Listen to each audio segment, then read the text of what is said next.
오늘 그 본문의 말씀을 가지고 하나님의 통치와 북한 선교라는 제목으로 오늘 그 북한 선교 헌신 예배를 드리게 된 거 하나님께 감사드리고요. 저는 여기 서윤교회에 와서 이 북한 선교 헌신 예배 여러 번 저는 왔어요.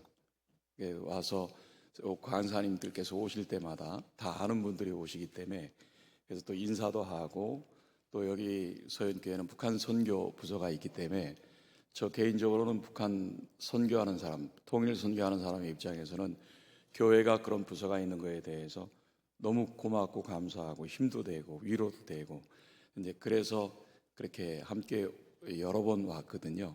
그래서 저는 사실 그게 낯설지는 않습니다. 여기 저 뒤에서 항상 그렇게 예배를 드렸고 아는 분들도 인사를 같이 나눌 수 있었고 또 수요일 같은 경우는 성시화에 와서 함께 있기 때문에 어떨 때는 뭐 한 달에 두 번도 여기 와서 이렇게 다니는 그런 곳이니까 이렇게 낯설기보다는 좀 약간 저는 좀 위로도 되고 힘도 되고 친근감이 있고 그래요.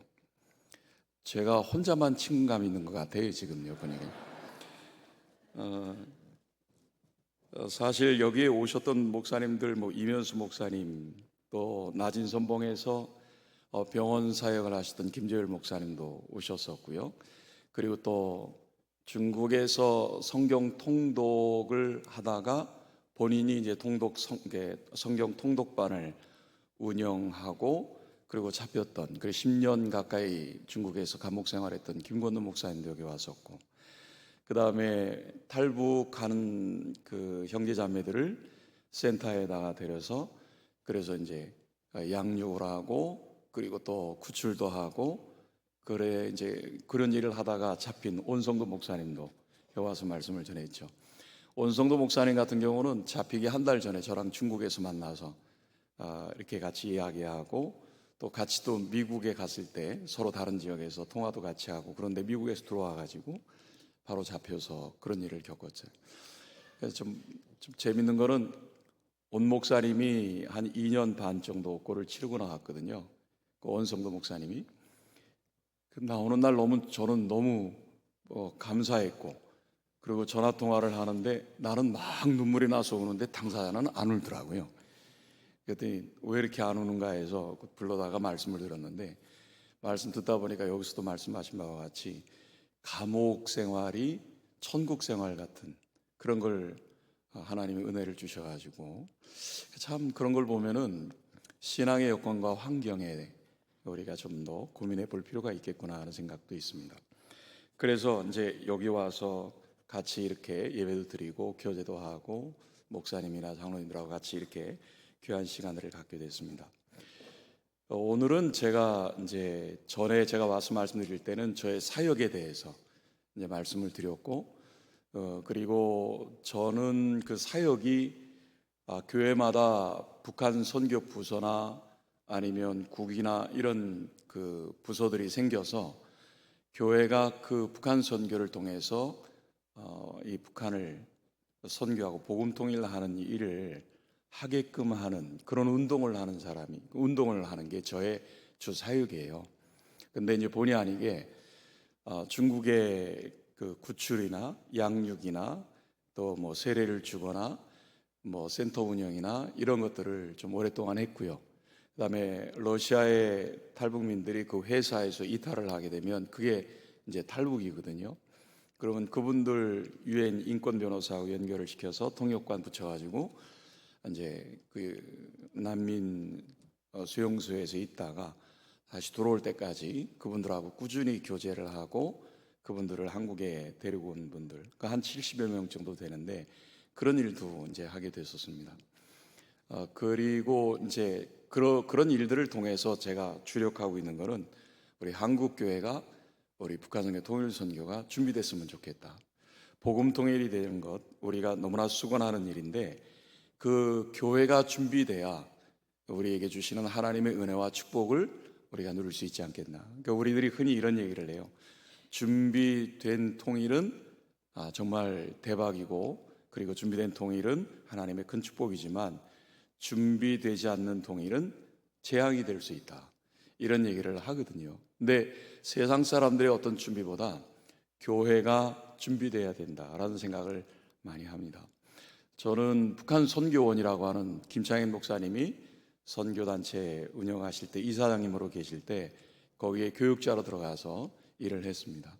그러니까 우리나라의 어떤 큰 그 북한 선교의 축을 좀 얘기하면 영락교회 쪽에서는 이제 구제품을 받아가지고 그 구제를 하는 경제와 관련된, 그래서 정부와 관련된 일들이 많이 있었다면, 김창인 목사님께서 하셨던 씨앗 선교로 시작한 북한 선교는 이제 운동을 많이 일으키셨습니다. 그래서 마을마다 영사기를 들고 다니면서 집회를 많이 하고, 제가 담당했던 게 국내 파트를 담당했었기 때문에 그때 그 지회들을 만들기 시작해서, 대구도 그때 이제 제가 내려와서 전도사 때인데 그때 이제 그 일들을 진행해 가지고 주암산에 북한 선교 기도회가 그때 그렇게 생기게 됐고, 그리고 전국적으로 한 뭐 26군데, 그리고 거기에 이제 제가 강사들을 전부 다 보내는 일들을 하고, 뻥끗하면 제가 그날로 밤에 갔다 와서 집회도 인도하고 밤으로 이렇게 새벽으로 올라와서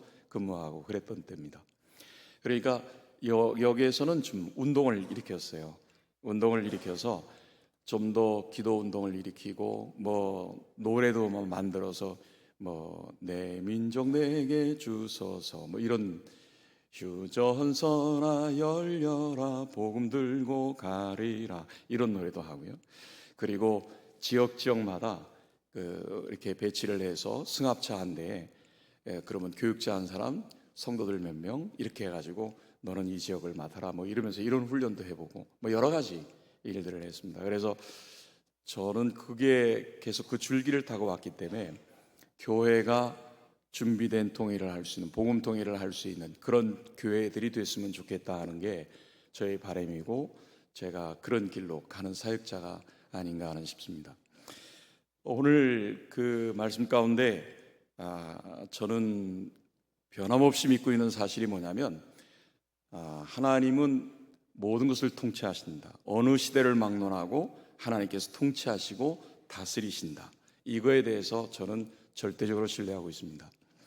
특히 이제 북이스라엘 그 왕국의 아합 왕이 우상 숭배를 하는데 자기만 하는 게 아니고 백성들까지 전부 다 그 바알과 아세라를 섬기게 하고 온 나라를 그렇게 만든 거에 대해서 하나님이 진노하셔서 아주 극심한 기근이라고 하는 그런 재앙을 하나님이 내리셨습니다.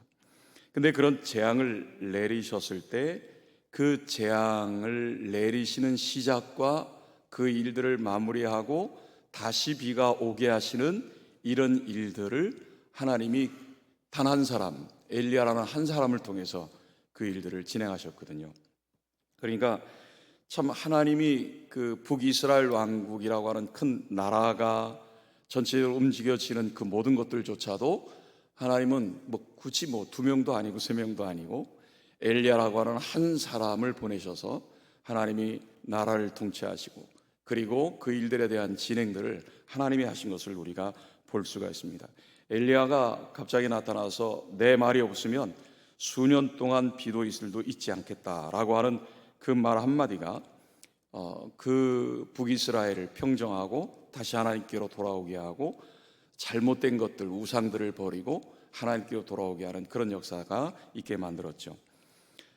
근데 이 북이스라엘만 그런 게 아니고 현대에도 꼭 북이스라엘 왕국처럼 우상이 가득한 나라가 있습니다. 북한입니다.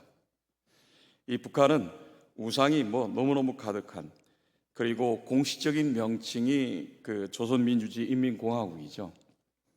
그래서 그렇게 명칭을 가졌지만 우린 그냥 북한이라고 부릅니다. 근데 이제 뭐 단동이라든지 이렇게 가보면은 정식 비자를 받고 나온 북한 사람들을 만날 때가 있거든요. 공교롭게도 뭐 목욕탕 같은 데서도 만납니다. 그분들도 목욕하고 나도 목욕하고, 그러면 표가 금방 나니까 이제 물어보는 거죠. 근데 물어볼 때 북한에서 왔냐 그러면 예 하고 대꾸도 안 합니다. 왜냐하면은 이게 자기들 공식 명칭에 조선이 들어가 있으니까 북한이라고 그러면은 남한식으로 부른다, 남한식의 명칭이기 때문에 별 상대를 안 해요. 근데 북조선 그러면은 그러냐고 그래. 그 어디서 왔냐고 물어요. 그러면 나 남한에서 왔다 그러면 그럼 놀다 가라고 그러고, 내가 남조선에서 왔다 그러면 좀 얘기를 조금 더 하고 그래요.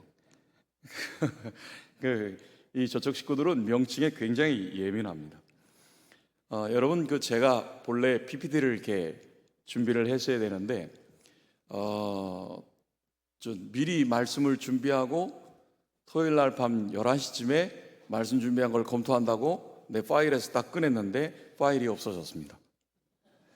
파일이 없어져가지고 제가 너무 놀래서 집에 있는 컴퓨터를 다 뒤졌는데 없어서 제 USB를 다 뒤졌는데도 없고, 그래 그날 밤으로 교회 갔습니다. 어저께 밤에 교회 가서 교회 컴퓨터를 다 뒤졌는데 없었습니다. 그래서 밤을 홀딱 샜습니다.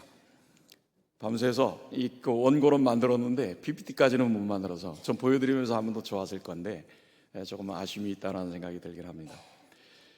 우리 그 선교사님들이 일찍 조선에 들어와서 교회를 세우고, 그리고 또 병원을 세우고 학교를 세우고 이런 일들을 하잖아요. 저는 이 대구가 굉장히 좋은 게 이 선교사님들 묘지와 사역지가 있는 거 너무 좋습니다. 그래서 외부에 손님이 오시면 탈북민 사역자들한테도 다 소개를 했고요, 우리 북한 사역 목회자 협의회한테도 다 소개를 했고, 그 다음에 일반적인 탈북민들이 와도 러시아에서 온 친구들 다 불러다가 다 했고, 그래서 저는 여기를 몇 번 돌았는지 몰라요.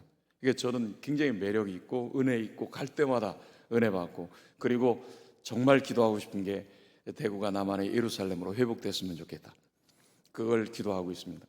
그래서 그만큼 이 조선이라는 데가 선교사님들에 의해서 동방의 예루살렘이라고 불릴 만큼 큰 부흥이 있었던 곳인데, 근데 이제 이게 북한이 점령되면서 공산화되면서 여러분 굉장히 끔찍한 장소로 바뀌고 말았습니다. 북한의 그 김일성, 김씨 일가의 동상들을 대충 이렇게 정확한 건 아닌데 대개 한 3만 8천 개 정도 그렇게 동상들이 있다고 그러고요. 그리고 영생탑 같은 경우는 한 6만여 개, 그러니까 5만 8천여 개 정도 그렇게 마을마다 영생탑들을 세워놓고, 그 다음에 이제 큰 도시에는 이제 주체 사상탑을 이렇게 세워서 그 사상이 세계에서 제일 좋은 사상으로 그렇게 이야기를 하고 있습니다. 그 영생탑 같은 경우는 거기에 글귀가 적혀 있는 게 좀 우리들은 좀 민망한 얘기인데, 위대한 김일성 동지와 김정일 동지는 우리와 영원히 함께 계신다. 꼭 우리 임마누엘과 같아요. 임마누엘과 같아서 하나님이 우리와 함께 계시다라고 하는 그 말귀를 도용을 한 건지 분명히 도용했을 것 같아요. 그래서 이제 그렇게 그 사상과 그 문화 환경들을 다 그렇게 만들어 놨습니다. 사실 그 주체 사상은 인간 중심적 사상이거든요. 이건 실패한 사상입니다. 실패한 것을 알 수 있는 건 그 주체 사상을 만든 황장엽 씨가 한국으로 망명 온 걸로 봐도 그건 실패했다라고 말할 수가 있습니다. 그러다가 후에 이제 김정일이가 주체 사상을 수령 중심으로 만든 통치 수단으로 사용을 했고요. 그리고 그것이 변질된 공산주의. 그래서 이거는 그냥 공산 국가가 아니에요. 정상적인 사회주의 국가도 아니고, 많은 분들이 얘기하는 게 김일성교, 김일성주의 그렇게 말할 정도로 변질된 그런 것들입니다. 이게 정상적인 거라고 볼 수가 없는 것이죠. 우리가 가지고 우리 믿음을 신앙생활하고 있는 사람들한테 십계명이 있는 것처럼 거기에는 유일사상 10대 원칙이 있습니다. 그거를 저도 전부 다 전문들을 다 보고 다 이렇게 보면 우리 십계명하고 비슷한 건 아닌데, 그래도 많은 것들이 유사한 것들이 있는데, 한마디로 말하면 그냥 백성들을 꼼짝달싹 못하게 그냥 콱 묶어놓은 것들입니다. 꽉 그렇게 계명이라 10대 원칙이라는 걸 만들어서 그걸 묶어놓고, 그 다음에 이제 위로부터 내려오는 교시 같은 것들이 있으면 그냥 달달달 토시 하나 안 틀리고 달달 외워야 되고, 그리고 그런 뭐 혁명사적관 같은데 이게 혁명사상 연구실인데요, 이런 것들도 한 4만 개 정도가 있다고 그래요. 그래서 우리 북쪽 식구들은 목사님 교회 나중에 통일돼서 올라가면 교회 세우려고 하지 말고 그 사적관 그냥 굉장히 깨끗해가지고 벗은 신발 신고 사분사분 걷고 다니는 그거 다 교회 만들면 돼. 십자가 달면 다 교회 된다는 거예요. 그래서 그러냐고 그렇게 얘기를 했는데, 거기서 또 모여가지고 그런 것들 토시 하나 안 틀리게 외우고, 그런 내용들에 틀린 것들이 있으면 우리가 꼭 회개해야 하듯이 자아 비판을 하고, 그리고 상대가 잘못하면 상대 것을 비판한 상호 비판을 하고, 서로가 이렇게 꼼짝도 못하게 하는, 북한은 그냥 감옥과 같은 그런 나라입니다. 그리고 당에 위배가 되면 하룻밤 사이에 사라지는 거예요. 없어지는 거죠. 그러니까 이게 이 공포가 극심합니다. 그냥 하루 사이에 없어지니까요. 그런 공포 정치로 교회를 말살하고 인권을 유린하고, 그리고 세계에서 가장 가난한 나라 중에 하나인데, 그런데도 기독교 박해 1위국입니다. 북한이. 여러분, 이런 북한들을 한번 생각해 보면 우리 입장에서 볼 때는 이게 나란가? 이래도 되나? 참 이거 걱정스러운 일이 한두 가지가 아닌 거죠.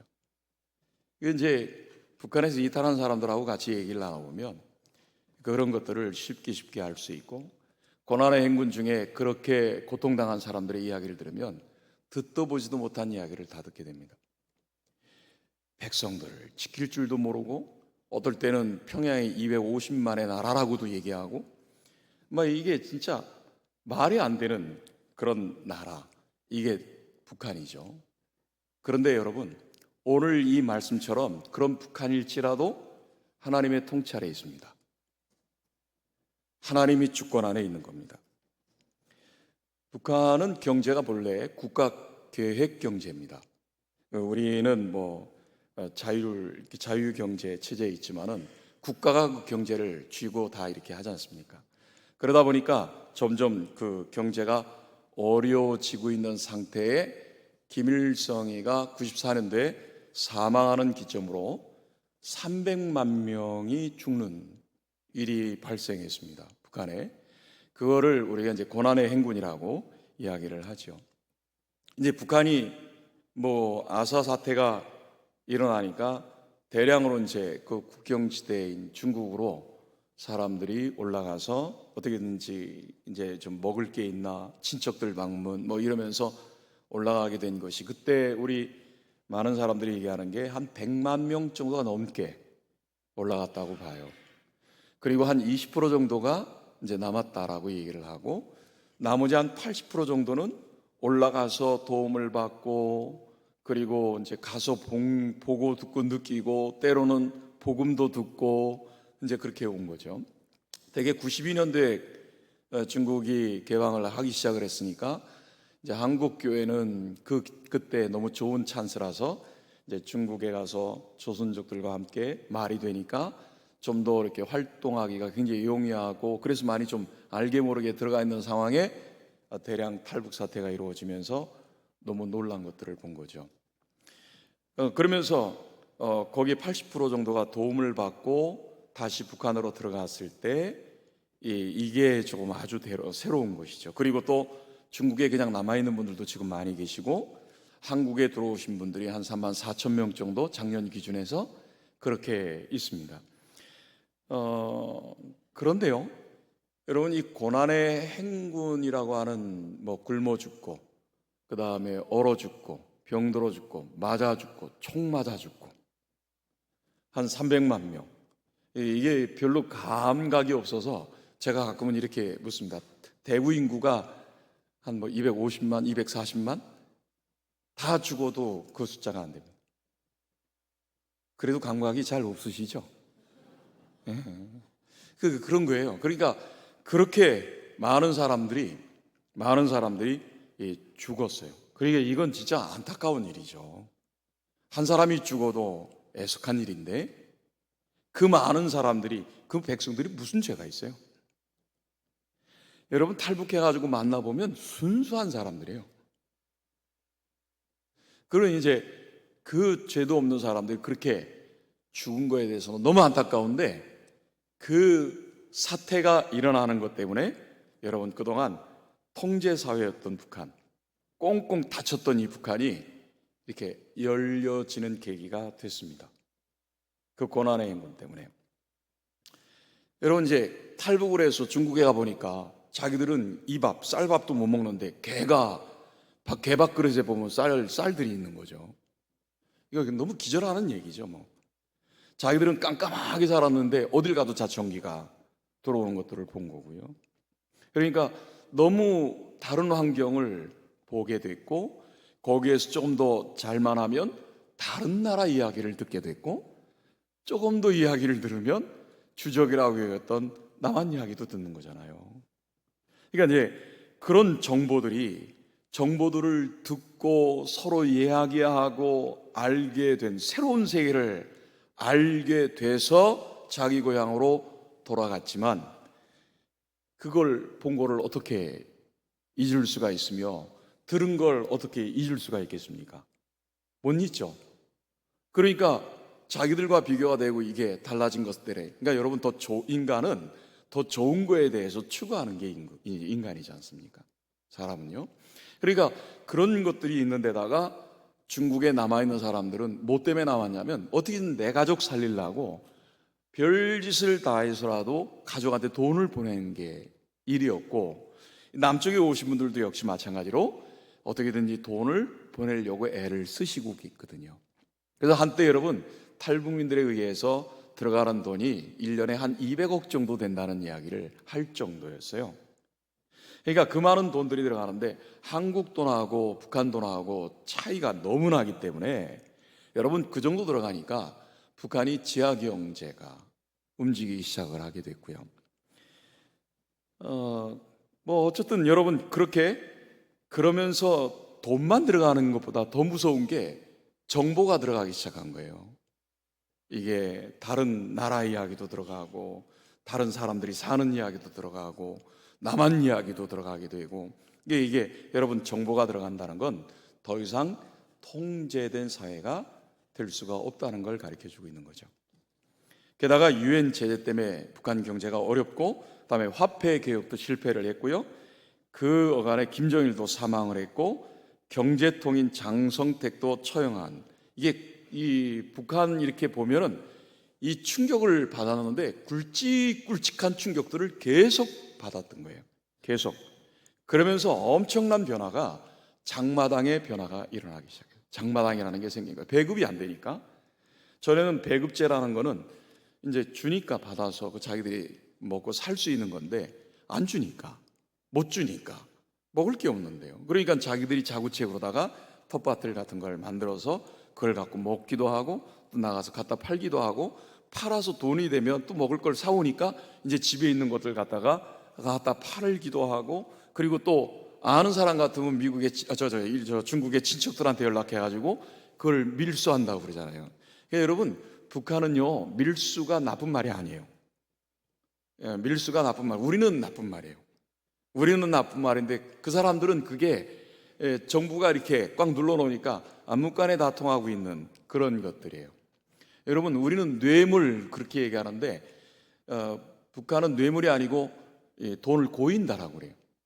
돈을 고인다고 그래요. 그래서 러시아에 있는 형제들 보면은 다 대학도 나오고 군대 생활도 하고 다 당증을 갖고 있는 사람들, 난다긴다는 사람들이 나왔거든요. 거기는.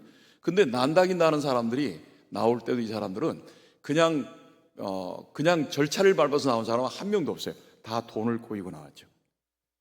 예, 그게 일상적인 이 사람들의 이야기인 거죠.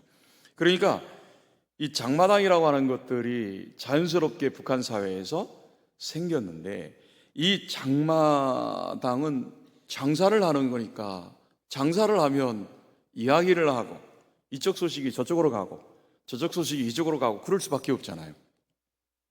그러니까 소식들이 왕래가 되는데 그 왕래되는 소식 속에서 여러분 한류가 들어가기 시작하는 거죠. 한류가 들어가서 북한의 영향을 너무 끼치니까 김정은이가 이거 안 되겠다 그래서 반동사상문화 배격법을 만들기도 하고, 청년교양보장법이라든지, 더 웃기는 거는 이제 평양말 보호도 하는 거죠. 평양문화어 보호법이라는 걸 만들었어요. 그래서 제가 들어보니까 이런 거예요. 이 드라마를 보고 남한 흉내를 너무 낸다는 거예요. 그러니까 이제 자기야, 오빠 이런 말을 하니까 이게 북한에서는 동무 그래야 되는데 이게 안 되는 거잖아요. 그러니까 이게 이 사상이 점점 물들어간다고 해서 이거를 단속하면서 아까 기도하신 집사님도 그렇게 했지만 애들을 처형시키는 일까지 형량을 줘서 감옥에 15년 뭐 몇 년 이렇게 막 하는 일까지 생기게 된 겁니다.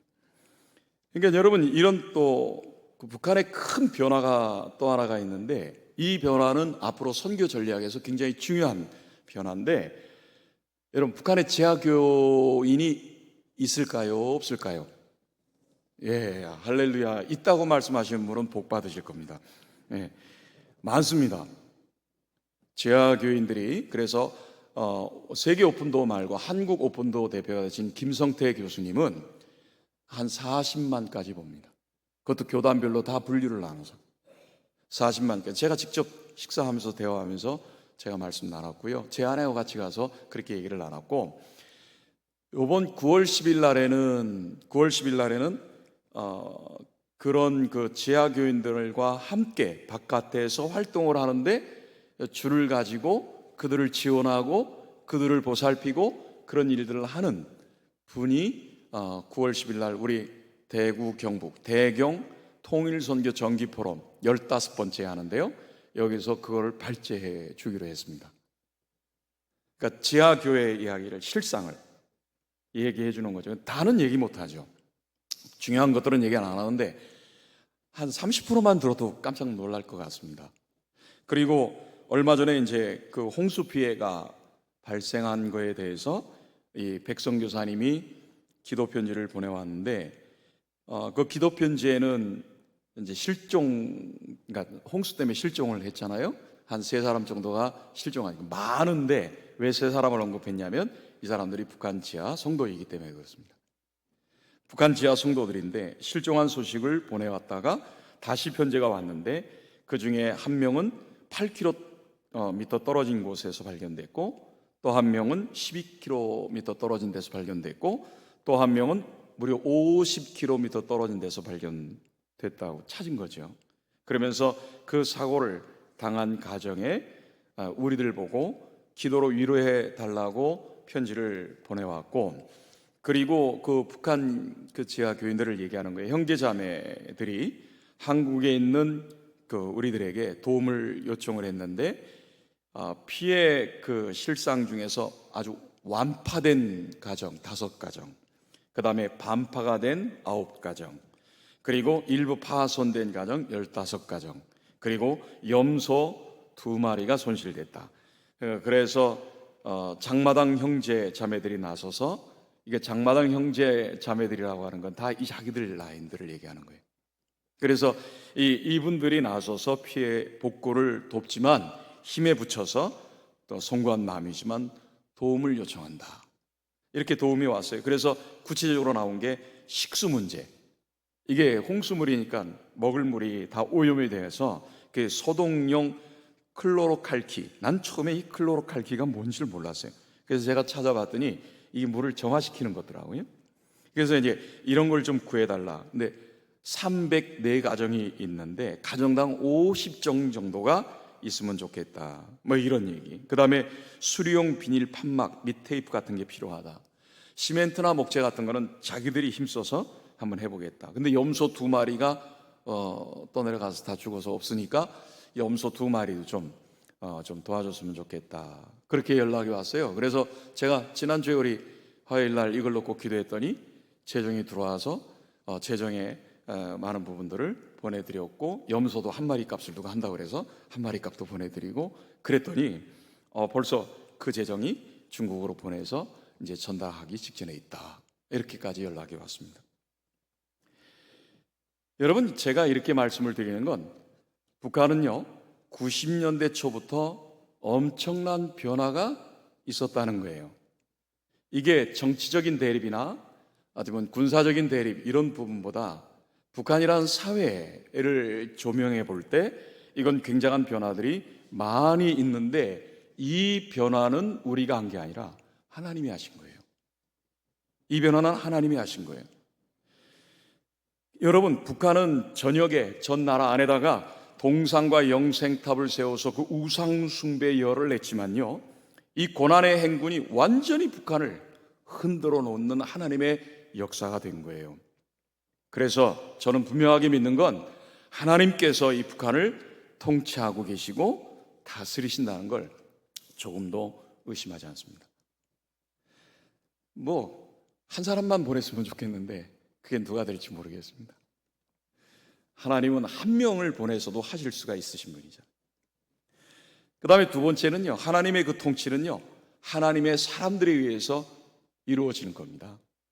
하나님의 사람들, 아합 왕의 타락과 우상 숭배의 죄를 징계하기 위해서 그 엘리야를 보내 북이스라엘을 통치하시고 다스리시는 하나님. 그러니까 그 일들을 다스리시고 통치하시는 일을 하나님의 사람을 통해 하신 거예요. 하나님의 사람을 통해서. 이 하나님의 사람 엘리야가 하는 걸 보면 참 재밌더라고요. 그러니까 갑자기 하나님이 보내셨는지 그 엘리야에 대한 그 전 기록이 없어요. 딱 나타나서 길라앗에 우가는 자 중에 디셉 사람 엘리야 이렇게 나타나서 하나님이 너 전달하라고 그런 거죠. 내 말이 없으면 수년 동안 비도 이슬도 있지 않을 거다. 이렇게 얘기를 했는데 실제로 비도 이슬도 있지 않았잖아요. 그걸 3년이라고 우리는 구약성경에서 제3년에 하고 18장 1절에 나왔기 때문에 3년으로 보지만 누가복음과 야고보서를 보면 3년 6개월이라고 나와 있어요. 이게 3년 6개월 동안 비도 없고 이슬도 없는데, 그런데 제가 이제 이거를 한번 연상해 보는 거예요. 만약에 예를 들어서 그걸 외치라고 그랬을 때 엘리야가 어떻게 외쳤을까? 그럼 어쨌든 왕도 알아듣고 그 다음에 백성들도 알아듣게 전부 다 전했을 거 아니냐는 거예요. 근데 엘리야가 성경이 좀 강한 것 같아요. 그래서 성경이 강하니까 이렇게 조곤조곤 얘기 안 했을 것 같아요.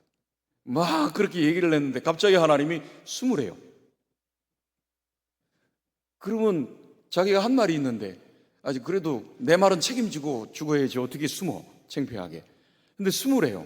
그래서 숨었는데 거기 숨은 것까지, 그리시네가에 숨은 것까지는 괜찮은데 이번엔 그 물이 떨어지니까요, 원수의 나라 시돈 땅 사르밧에 가서, 그것도 과부한테 가서 붙어 살래요. 참, 어떻게 죽으면 죽었지 원수의 나라 가겠어요. 근데 그것도 순종해요. 그것도 순종하거든요. 때가 돼서 3년 6개월 만에 아합한테 가서 몸을 보이라고 할 때, 여러분 그 아합한테 몸을 보이라고 하는 순간 아합은 무슨 생각을 했겠습니까?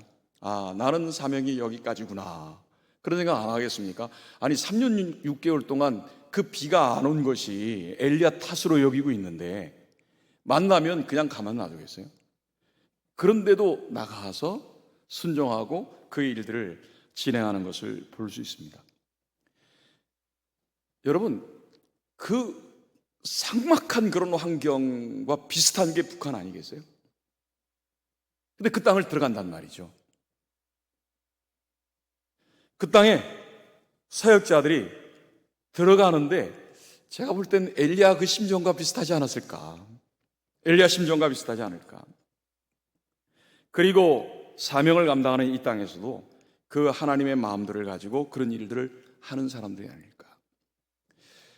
전반기에 통일 세대학교를 8주간의 과정을 마치고요, 저희가 조중 국경 지역 비전 트립을 다녀왔습니다. 17분을 모시고 7월 2일부터 6일까지 다녀왔는데요. 여기가 3,380리라고 하더라고요. 3,380리. 거기를 이렇게 다녀왔습니다. 이제 어디를 다녀면 이제 중국의 훈천, 그 다음에 러시아의 핫산, 그 다음에 북한의 나진, 이런 그 삼각지대를 한눈에 볼 수 있는 삼각지가 있는데 거길 방천이라고 하죠. 아마 다녀오신 분들은 다 아실 거고요. 거길 방천에 가서, 저는 그 방천에 갔을 때 제 마음을 어떻게 추스릴 수가 없었어요. 왜냐하면 우리가 복음통일이 일어났을 때 거기가 중요한 자리가 되니까 그걸 놓고 저는 기도를 참 많이 했거든요. 그러니까 그 자리에 갔을 때 전 좀 마음이 좀 너무 이렇게 막 감당할 수가 없는 마음이 됐었는데, 거기에서 나와서 도문에서 북한 마을, 북한 도시를 보는 남양시를 보고, 그다음에 도문광장을 가면은 거기에 연변과기대 교수였던 방 교수님이 이제 기독교의 숨결을 다 심어놨어요. 큰 두 기둥 앞에다 세운 거는 보아스 야긴, 그 다음에 12개의 지파를 상징하는 12지파. 기도의 집을 하나 만들고 싶은데 그걸 이렇게 공식적으로 만들어 놓으면 안 되니까 여러분 달팽이 모양으로 뺑글뺑글 걸어서 돌도록 만든 그 길을 따라서 기도하라고, 그게 기도의 집이었더라고요. 그래서 뭐 그런 거를 했고요. 그 다음에 이제 그 두만강에서 그렇게 보는 그런 일들이 있고, 용정에 가서는 윤동주 시인 생가를 보는 건 뭐 당연한데, 그보다 사실 더 큰 거는 명동학교, 서진서숙. 그리고 여러분 이번에 가서 들은 것 중에 뭐냐면 그 조선족이라고 하는 우리 조상들이 그쪽으로 넘어가서 여러분 대단한 일들을 많이 했는데, 그 대단한 일이 뭐냐면 학교를 몇천 개를 세운 거예요. 학교들을 그렇게 세웠어요. 학교들을 그렇게 세워서 어떻게든지 자기 자녀들만큼은 옛날의 학문이 아니라 새로운 학문, 그것 때문에 교회 관련돼서 일들을 진행하고 있는 그런 학교들이 굉장히 이 조선족 중심으로 굉장히 많았다는 걸 알았어요. 그 일들을 알게 됐어요. 그래서 저희들이 거기서 깨닫는 건 뭐냐면, 맞다, 이게 북한 선교, 통일 선교하는 데서 중요한 전략 중에 하나가 이게 조선족 교회와 중국 교회가 굉장히 큰 역할을 할 수 있겠구나. 그러면서 우리들은 전심으로 그분들 교회를 전심으로 축복하고 진심으로 축복하고 왔어요. 그리고는 연휴일 들어가면은 이 우리를 안내해 주는 사역자의 카페가 있거든요. 이 카페에서 또 이제 저녁에는 특강을 하고, 그리고는 그 다음에 이도백화로 넘어가서 백두산에 올라가서 그래서 이제 뭐 그런 것들도 보고, 그리고 통화를 거쳐서 집안으로 가면은 광개토항, 그 다음에 장로항, 그 다음에 국내성터, 환도산성. 근데 그것도 좋지만은 거기 맞은편이 그 압록강 건너, 그러니까 압록강 이제 상류 쪽에 이제 좀 약간 그렇게 해당이 될 수 있는데 만포시예요, 북한. 북한에는 이제 중국하고 북한하고의 관문이 한 5개가 있거든요.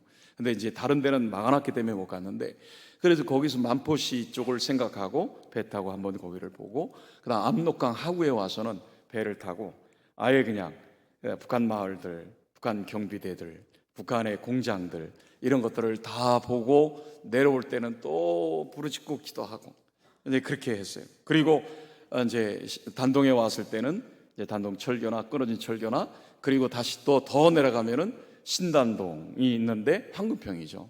그래서 신단동 대교를 만들어 놓은, 그러니까 방천에서부터 완전히 이 황금평까지 끝에서 끝을 다 이제 본 건데, 이 끝을 보는 가운데 너무 우리들에게 큰 은혜를 끼쳤던 거는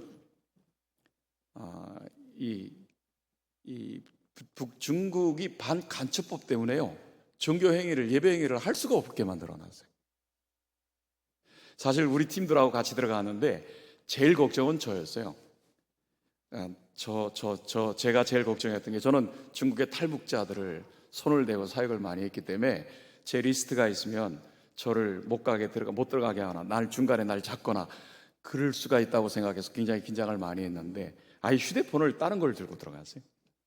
그리고 뭐 거기서 이렇게 있는데 다행히 제가 이렇게 나왔으니까 괜찮은데요. 그러니까 종교 행위를 아무것도 할 수 없도록 그렇게 해놔서 우리가 할 수 있는 게 버스에서 경건회를 드리고, 버스에서 예배를 드리고, 버스에서 특강을 듣고 하는 거였거든요.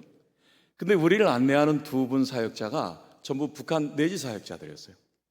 북한에 들어가서 활동하는 사역자들, 한 분은 미국적자고 한 분은 조선족이시고, 그래서 이런 활동들을 하시는데 이 두 분한테 우리 17명이 너무나 반했어요. 영적으로 너무너무 좋으신 거예요. 이 순수함, 그 열정, 하나님 나라를 보여주는 그런 분들. 그래서 아침에 경건 예배를 하면요, 차 안에서 경건 예배를 하면 경건 예배 끝나고 그 말씀 붙들고 통성기도 시키고, 나 참 여러분 휴대폰을 가지고 그렇게 잘하는 분 나 처음 봤어요. 마이크에다가 휴대폰 찬양을 틀어놓고 거기다 대놓고 붙여놓고 자기는 등 대고 기대놓고 소리를 크게 하고 거기 있는 사람들을 기도하라고 막 뜨겁게 기도 올리고 막 그거 보고 그죠? 경건회하고 하죠. 특강하면 특강 끝나면 또 그거 기도하죠. 북한 마을 보이면 저 마을이 어떤 마을이라고 소개하고 또 그거 기도하죠. 조선족 보이면 조선족의 이런 유래를 설명하면서 그거 들고 또 기도하게 하죠. 이건 뭐 5박 6일 동안을 부흥회하다 왔어요. 그냥 마음이 너무 뜨거운 거예요. 너무 은혜가 돼요. 그런데 너무 놀라운 거는 한 번도 자기들 이야기를 안 했어요. 자기들 자랑을 안 했어. 그 순수한 마음이, 그 열정이 그대로 우리에게 전달이 된 거죠. 여러분 3380리 말고도 연길에서 광천까지 갔다 오는 길, 그 다음에 단동에서 심양까지 가는 길 하면 여러분 굉장히 많은 거리인데 가신 분들 중에 50년생이 7분이 계셨어요. 77세가 한 분 계시고요. 다 무릎들이 현찮아 가지고 다니시는 게 굉장히 쉽지 않았거든요. 근데도 다음에 가면 또 가겠대요. 그리고 단기 선교를 여러 번 다녀봤지만 이번과 같은 단기 선교는 역대급이라고 얘기를 했어요. 여러분, 하나님 나라는 하나님의 사람을 통해 보시잖아요. 너무 기가 막힌 건 뭐냐면 이게 그 카페가 전 세계 글로벌 처치의 그 사역자들이 들어가는 관문이거든요, 북한을. 그러니까 이 카페를 어떻게 알고 있는지 다들 들어가는 사람들이 커피 한 잔 먹는다고 여기 와가지고는요, 만나보고 얘기해보면 이게 어느 나라에서 왔는데 나는 북한에 대한 이 마음을 하나님이 주셔가지고 들어간다. 이런 사람들을 만나기 시작을 하는 거예요. 제가 올 초에 브라질을 갔는데요, 브라질 가서 한인교회는 말고, 제가 한인교회에서 설교는 했지만 한인교회 말고 전부 다 우리가 다니면서 어떤 데를 가냐면 로컬 처치들과 그 다음에 로컬 선교단체들만 만났어요. 그 선교단체 중에는 그 브라질 사람이 구출을 하고 양육을 하고 이걸 하는 사람이 있더라고. 브라질 사람이. 그래서 제가 너무 놀랐어요. 그리고 저희들은 그 일들을 익숙하게 해온 사람들이니까 그분들하고 얘기를 하다 보면 금방 다 알죠. 그래서 그런 일들을 하는 분들도 만났고 북한에 대한 헌신을 너무 많이 하는 거예요. 북한에 대한 헌신을 우리가 감당을 못할 만큼 해요. 그래서 줌으로다가 그분들을 만나가지고 하는데 처음에는 얼마나 많은 사람들이 줌으로 들어와서 이게 포럼에 참여하는지 모르겠어요. 또 우리 그 팀들이 있는데 이 팀들은 우리 한국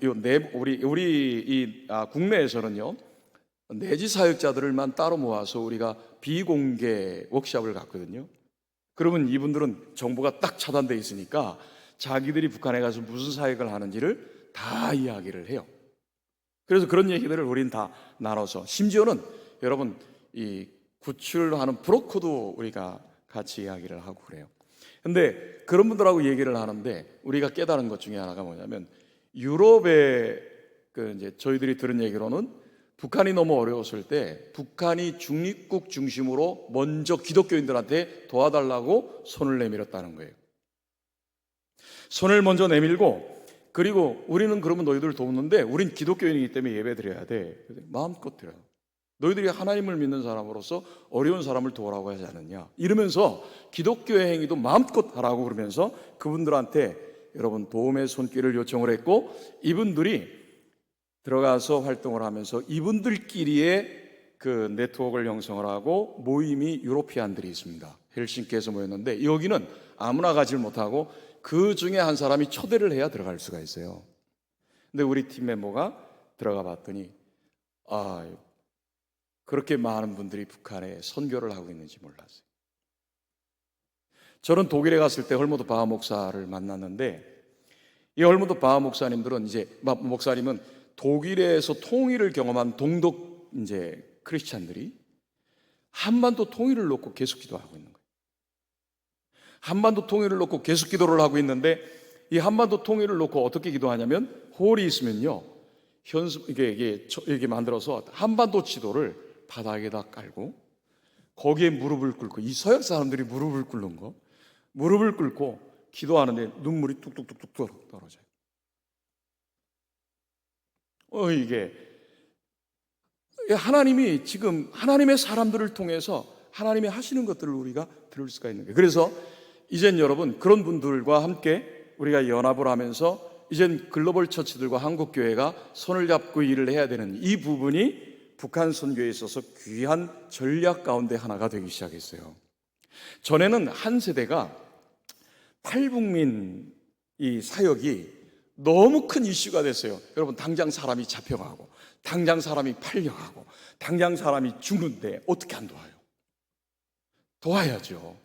도와야 되니까 그분들을 어떻게든지 돕는데, 이게 비용이 만만치 않은 비용인데도 불구하고 선뜻 그 비용을 내면서까지 그분들을 도왔고, 상당수 그분들이 들어와서 이제 신앙생활을 하게 됐고, 너무 감사한 건 여러분, 과거에 그 북한 이탈 주민, 제가 명칭을 그냥 탈북민이라고 그럴게요. 탈북자는 제3국의 민증이 없는 분들, 인권이 없는 그런 분들을 탈북자 이렇게 표현하면 되고, 탈북민은 이제 북한 이탈 주민, 이걸 약자로 해서 우리가 그렇게 표현을 하는데, 여러분 3만 4천 명 중에서 돌아가시고 다른 나라 가고 우리 3만 명도 안 돼요.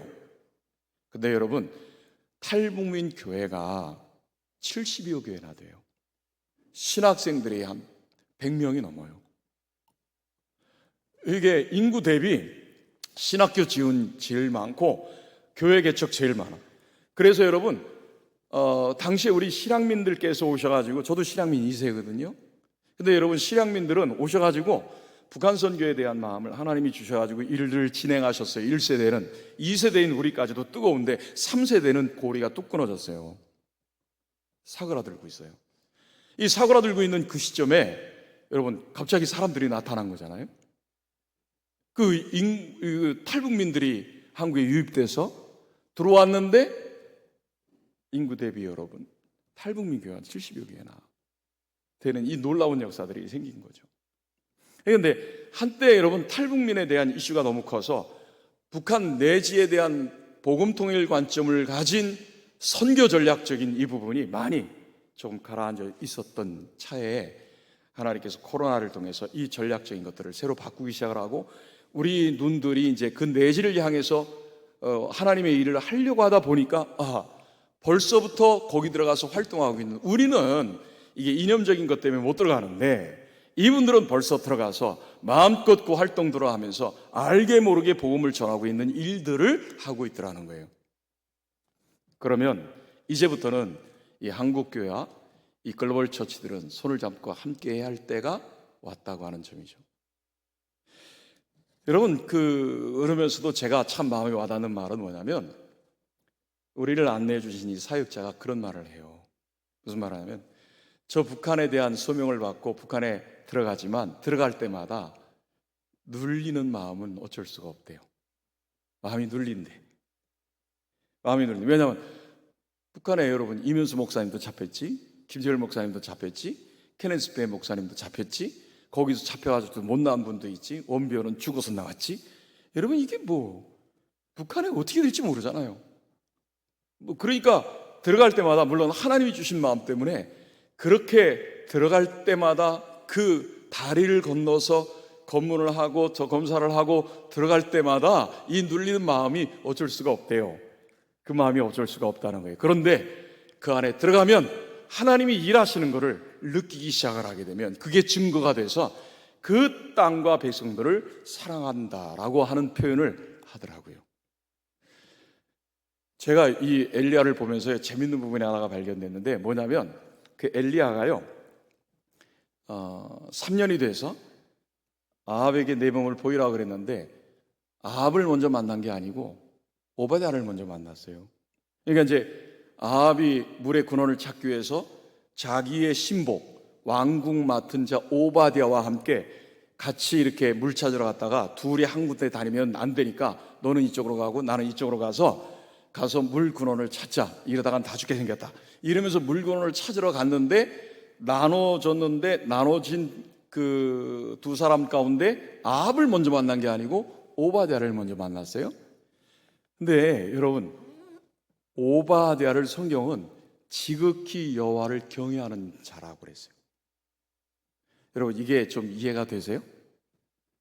끔찍하게 우상 숭배하고 있고 나라 전체를 그냥 하나님이 죄를 져서 징계를 받게 할 만큼 한 그 아합 왕 밑에 여호와를 지극히 여호와를 경외하는 자, 그리고 이세벨이 여호와의 선지자들을 잡아 죽일 때 100명을 건져서 50명씩 굴에다 놓고 떡과 물을 줘서 보존케 한 이런 사람이 있는 게 여러분 너무 신기하지 않으세요? 그래서 제가 이 말씀 보면서 내가 하나님께 그렇게 기도했어요. 하나님, 혹시 김정은 밑에도 이런 사람이 있습니까? 혹시 김정은의 측근 중에 기독교인이 있으면 좋겠다. 근데 성경이 이런 걸 보여주는 걸 보면 저 있으면 좋겠다는 기대를 좀 해봅니다. 근데 왜 아합을 먼저 안 만났을까? 여러분, 엘리야 입장에서는요, 아합을 만나는 날 죽는 거예요. 근데 아합을 먼저 만나지를 않고 오바댜를 만나면서, 이 희한한 일이죠. 아니, 저렇게 악한 왕 밑에 여호와를 경외하는 자를 만났으니 이게 하나님의 증거죠. 여러분, 우리 하나님의 일을 하는 사람들은 여러분, 그런 하나님이 보이시는 작은 증거 하나가 여러분, 자기 생명을 내놓고 갈 수 있도록 하나님이 하시는 용기를 주시는 겁니다. 마지막으로 제가 하나 더 말씀을 드리고 마치겠는데, 그렇게 해서 이제 갈멜산에 가서 이제 그 대결을 하고 하늘에서 불이 떨어져서, 그래서 기슭강가에 가서 우상전사를 다 죽였어요. 끝났어요. 이겼어요. 어떤 게 진짜인지 판단이 됐어요. 왜냐하면 아합이 이스라엘을 괴롭히는 자여 너냐? 그랬단 말이죠.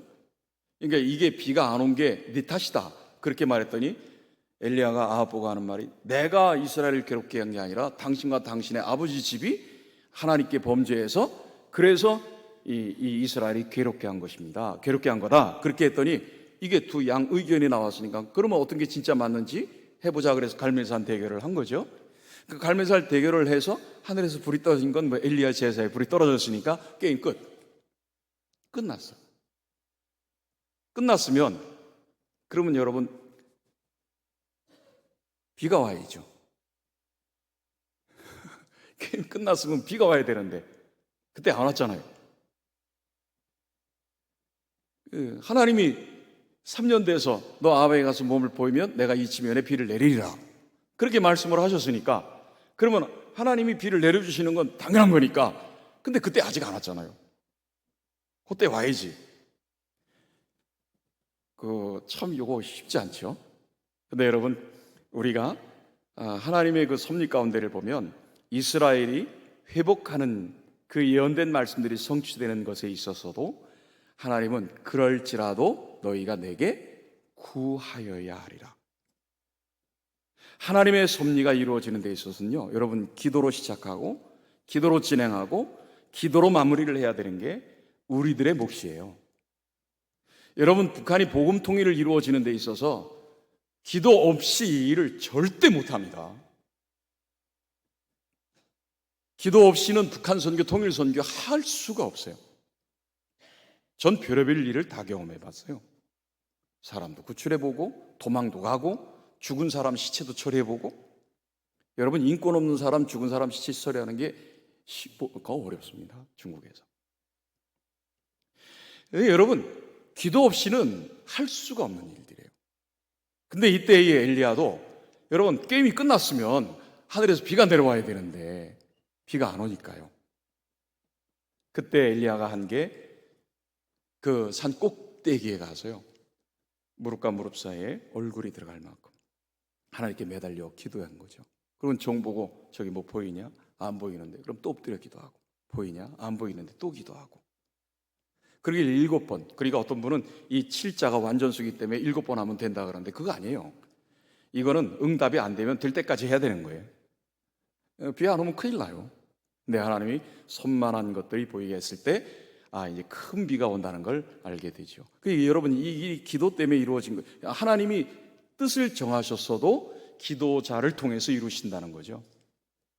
하나님이 우리에게 복음 통일을 주시는 것이 교회가 기도할 때 하나님이 주시는 거라고 저는 믿습니다. 여러분, 그 구구절 기도회라는 것을 저희 그 교회들이 이제 하게 됐는데 9월 9일이 묘한 날이에요. 9월 9일이 북한 정부가 세워진 날이에요.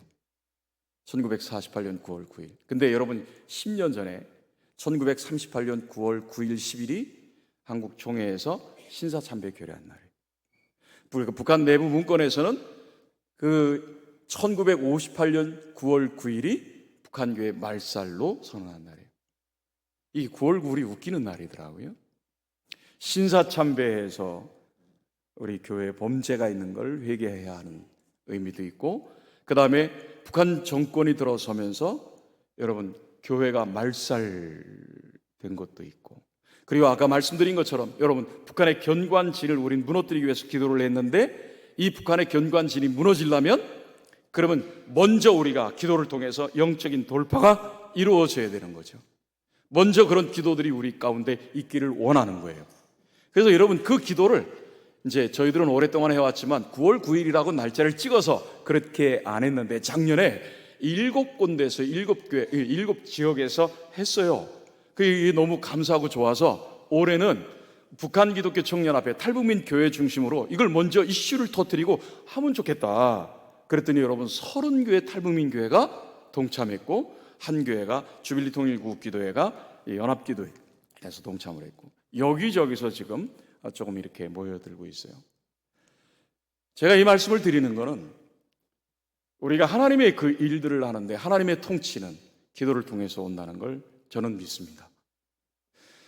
이렇게 제가 북한 선교를 쭉 이렇게 해온 게 저도 철 없이 그냥 한 것 같습니다. 그래서 37년 차가 됐는데 37년 동안 그냥 하나님께서 정확하게 부르셨을 때 중반부부터는 뭐 앞뒤 안 가리고 열심히 뭐 사람이 구출할 사람이 있으면 그냥 러시아로 날아가 버리고, 중국도 가서 사람 데리고 오고 뭐 아니면 교육시키고 뭐 이런 별짓을 다 했습니다. 뭐 뒤를 안 보고 그냥 앞으로 뛰었는데, 근데 그 일들이 저같이 작은 자가 할 수 있는 건 아니었어요. 근데 할 수 있게 만들어준 게 기도였습니다. 저는 우리 부모 세대가 기도를 어떻게 했는지 알고 있습니다. 우리 북한 말로만 우리 어머니는 집에 돌아올 일이 없었어요. 교회가 어머니 집이었어요. 아침 굶을 때가 허다했어요. 기도하느라고 안 오셔가지고. 뭐 그렇게 기도하시는 분들이에요. 산마다 골짜기마다. 근데 그 기도의 그 영성이 저는 다음 세대에 흘러갔으면 좋겠거든요. 그래서 가끔 우리 좀 그 8시간이라도 연속 기도 한번 해봅시다. 그런데 대답들을 안 하시더라고. 이제는 여러분 코로나를 보면서 한번 맛본 거는 뒤돌아갈 수가 없는 것처럼 한번 편안함을 맛본 우리는 옛날에 그 뜨거운 영성을 다시 회복하는 대로 가기가 쉽지 않은가 봐요. 근데 여러분 저는 이 사역을 하면서 하나 느낀 거는 기도가 이 일들을 다 만들어준 것 같아요. 저 뭐 그렇게 한 거 별로 없습니다. 그냥 바쁘기만 하죠. 근데 기도만 하면 하나님이 그 일들을 하신 거를 말할 수 있습니다. 오늘 이 북한 선교 헌신 예배를 통해서 제가 말씀드리고 싶은 거는, 많은 사역들을 같이 겸해서 이렇게 조금씩은 겸해서 말씀드렸는데, 하나님은 북한을 통치하고 다스리십니다. 그리고 그 일은 준비된 하나님의 사람을 통해서 하십니다. 그리고 하나님께서 비를 내려주신다고 말씀하셨지만 그럼에도 불구하고 기도해야 그 섭리가 이루어집니다. 여러분 기도하는 사람들이 교회 안에서 준비된 사람들로 일어나서 북한 선교, 통일 선교를 통해서 복음 통일이 이루어져 북한의 지하견들과 손잡고 예배드리는 그날, 북한 교회를 회복하고 북한 백성들을 구원하여서, 그래서 북한을 복음 통일된 우리 한반도가 세계 선교의 제4장 나라의 역할을 감당할 수 있기를 간절히 소망합니다. 기도하겠습니다.